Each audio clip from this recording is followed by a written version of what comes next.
राम के अभिषेक की तैयारी और कैकेयी के 2 वरदान। भरत के मामा युधाजित अपने पिता की आज्ञा से भरत को लेने के लिए अयोध्या आए थे। जय अयोध्या में पहुंचकर उन्हें बारात का समाचार मिला, तब वे भी जनकपुर जा पहुंचे। जनकपुर से लौटने पर कुछ दिन बाद राजा दशरथ ने भरत और शत्रुघ्न को कैकेयी देश भेज दिया। नाना और मामा ने उन्हें बड़े लाड प्यार से रखा। भरत की इच्छा अपने नगर लौटने की होती तो उनके नाना अनुरोध कर उन्हें रोक लेते। इस तरह ननिहाल में रहते भरत और शत्रुघ्न को काफी दिन हो गए। अयोध्या में केवल राम लक्ष्मण रहे। अब राम राजकाज में पिता का हाथ बटाने लगे। राम सदा दूसरों की भलाई की बात सोचते और सदाचार का पालन करते। जैसे वे नम्र और विद्वान थे, वैसे ही शूरवीर और पराक्रमी भी।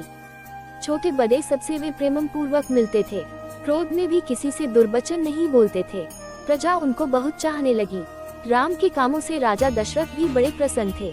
वे अब बूढ़े भी हो चले थे। उन्होंने निश्चय किया राम को युवराज बना दिया जाए। राजा ने मंत्रियों से सलाह की और कैकेयराज और मिथिला नरेश को छोड़कर सब मित्र राजाओं को अयोध्या आने का निमंत्रण भेजा, जिससे उनकी सम्मति भी मिल जाए। निश्चित समय पर सभा भवन में आमंत्रित राजागण आ गए। अयोध्यावासी भी उपस्थित हुए। राजा दशरथ ने सबके सामने राम को युवराज बनाने का प्रस्ताव रखा। सबने एक स्वर से राम की प्रशंसा की और उनके गुणों का वर्णन करते हुए प्रस्ताव का समर्थन किया।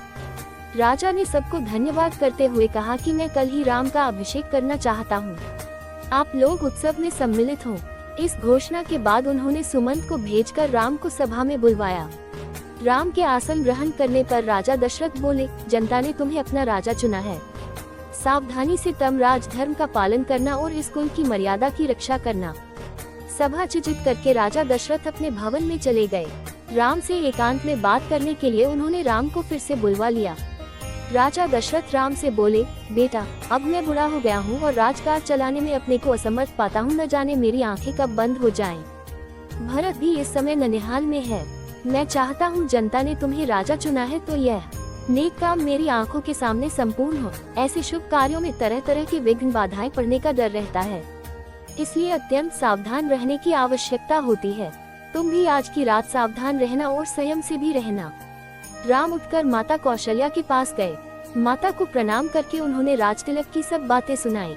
माता ने पुत्र को हृदय से लगा लिया और हर्ष से फूली न समाई। फिर वे मंगलगान और दान पुण्य में लग गयीं। ये शुभ समाचार नगर भर में फैल गया। नगर सजने लगा और चारों ओर आनंद मनाया जाने लगा। इधर एक ओर तो अभिषेक की तैयारियां हो रही थी, उधर दूसरी ओर दूसरा ही कुचक्र चल रहा था। इस कुचक्र को चलाने वाली थी कैकेयी की मुहलगी दासी मंथरा। वह जैसी कुरूप और कुबड़ी थी, वैसी ही कुटिल भी थी।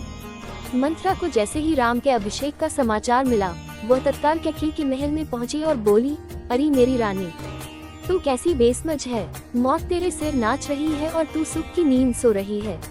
कैकेयी ने चौंक कर पूछा, मंथरा क्या बात है, साफ क्यों नहीं बताती। राम तो कुशल से है, क्या भरत का कोई समाचार आया है। मंथरा बोली, और तो सब ठीक है, बस तुम्हारे सुख सौभाग्य का अंत होने वाला है। भरत को ननिहाल भेजकर राजा कल ही कौशल्या पुत्र राम को राजकाज सौंपने जा रहे हैं। ये सुनते ही कैकेयी बोली, इससे और अधिक प्रसन्नता की बात क्या होगी। मेरे लिए जैसे भरत वैसे ही राम। लो, यह हार मैं तुझे उपहार में देती हूँ। मंथरा ने हार लेकर फेंक दिया और बोली रानी, आप उसे काम लो। मुझे तो ये देखकर आश्चर्य होता है कि तुमको अपने निकट का संकट भी दिखाई नहीं देता। राज पाकर राम का हृदय भरत के प्रति बदल भी सकता है। कौशल्या राजमाता होंगी और तुम उनकी दासी बनोगी। कैकेयी फिर भी विचलित नहीं हुई। तब लंबी सांस लेकर मंथरा फिर बोली, पगली रानी, राम के राजा होते ही भरत मारे मारे फिरेंगे। राजा की विशेष प्रिय होने के मद में तुमने कौशल्या के साथ कैसे कैसे दुर्व्यवहार किए हैं, ये तुम जानती ही हो। राजमाता होते ही वे उन सबका तुमसे बंदला लेंगी। इस संकट से बचने का एक ही उपाय है कि किसी तरह राम को वन भेज दिया जाए और भरत का राजतिलक हो। अब कैकेयी की बुद्धि पलटी। अपना कार्य सिद्ध होते देख मंथरा बोली, रानी याद करो, एक बार शंबासुर के विरुद्ध इंद्र की सहायता करने के लिए महाराज गए थे। तुम भी पति के साथ गई थी। तुम्ही ने रणक्षेत्र में राजा के प्राणों की रक्षा की थी। राजा ने प्रसन्न होकर तुम्हें 2 वरदान मांगने को कहा था। वे दोनों वरदान तुमने अब तक नहीं मांगे, अब मांग लो। कोप भवन में जा बैठो और जब राम की सोनगद खाकर राजा वचन दे, तब एक वरदान से भरत को राजतिलक और दूसरे से राम को 14 वर्ष का वनवास मांग लो। कैकेयी ने ऐसा ही किया। रात को जब राजा दशरथ कैकेयी के महल में पहुंचे तो उनको रानी के कोप भवन में जाने का समाचार मिला। इस खबर से राजा के प्राण सूख गए। कैकेयी उनको प्राणों से भी अधिक प्यारी थी। वे उनके शरीर पर हाथ फेर कर मनाने लगे। राजा ने कहा, तुम क्यों ऐसी रूठी पड़ी हो? तुझे मालूम है कि तेरी प्रसन्नता के लिए मैं रंग को राजा और राजा को रंग बनाने के लिए तैयार हूँ।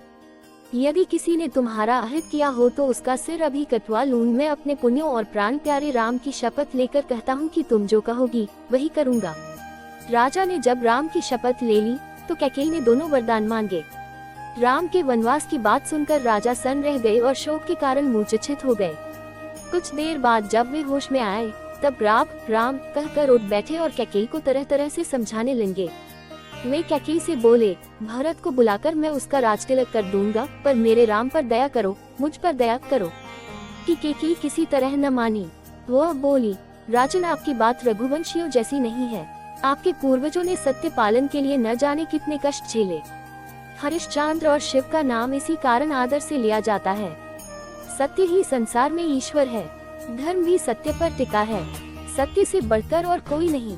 सत्य को छोड़कर आप संसार को कैसे मुंह दिखाएंगे? रही मेरी बात, अगर आप वरदान नहीं देते तो मैं आत्महत्या कर लूंगी और आप इस कलंक और अपयश का भार जीवन भर ढोते रहेंगे। राजा समझ गए कि अब कुछ होने वाला नहीं। राजा रात भर बेसुध से पड़े रहे। सवेरा होने पर सुमंत कैकेयी के महल में समाचार लेने आए। राजा की दशा देखकर वे समझ गए कि कैकेयी ने कोई कुचल की है। सुमंत ने कैकेयी से राजा के दुख का कारण पूछा। कैकेयी बोली, मैं कुछ नहीं जानती। राम को ही वे अपने मन की बात बताएंगे। राजा का संकेत पाकर सुमंत राम को बुलाने गए। थोड़ी देर में लक्ष्मण के साथ राम आ गए। राम को देखते ही दशरथ बेसुध हो गए और कुछ बोल न सके। तब कैकेयी ने राम को सब बातें बताईं, अपने वरदान की भी बताईं। पिता का रुख देखकर राम ने दृढ़ता से कहा, पिताजी की प्रतिज्ञा की रक्षा के लिए मैं अभी वन जाता हूँ। भरत को बुलवाकर उनका राजतिलक कर दीजिए। मैं भाई भरत के लिए सब कुछ छोड़ता हूँ। अब राम अपनी माता कौशल्या के पास गए और उनको कैकेयी के भवन की सब बातें बताईं। ये समाचार सुनकर माता कौशल्या बेसुध सी हो गई और अपने भाग्य को कोसने लगी। मैं तो निरंतर अपने को घर की दासी मानकर सबकी सेवा करती रही। भरत को भी अपना बेटा ही माना, कैकेयी का भी बुरा नहीं चाहा, फिर मेरे साथ यह अन्याय क्यों? माता कौशल्या का दुख देखकर लक्ष्मण के क्रोध की आग भड़क उठी। श्री राम ने लक्ष्मण को समझा बुझाकर शांत किया और कहा, मेरे बन जाने की तैयारी करो।